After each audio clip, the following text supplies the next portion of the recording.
Today's Sunshine Note is titled, Magnetic Properties. Jesus left that place and went to the vicinity of Tyre. He entered a house and did not want anyone to know it, yet he could not keep his presence a secret. Mark chapter 7, verse 24. Spies were stationed at every corner, in every store, on every boat, behind every building and along every coast. How else could these people have known every single thing I did from morning until night? The island of Ibi, where I went as a student missionary, was very small, about a mile long, but more than 12,000 people lived together in that mile, making it one of the most densely populated places in the world. So you'd think a person could become anonymous, but not so. "Miss, why did you buy so many potatoes at the store last night?"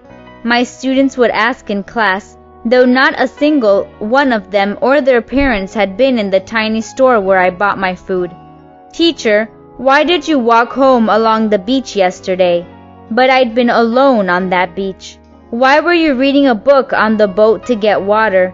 I was clearly the only passenger. Was it because I was a teacher at one of the largest schools on the island? Or that I was one of the only 6 people on the island who had blonde hair? How did they know every move I made? It had to be spies. Nothing I did was ever a secret to them. On a much grander scale, this is what life was like for Jesus. Whenever he entered a town, people were waiting for him. Even when he tried to keep his presence a secret, he couldn't. Crowds flocked to him and followed him, bringing their sick by the hundreds and hanging on every word he said.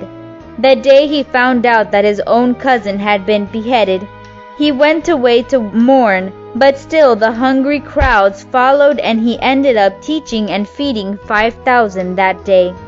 It seems as though Jesus often wanted rest or solitude, but he always allowed the people to come to him anyway.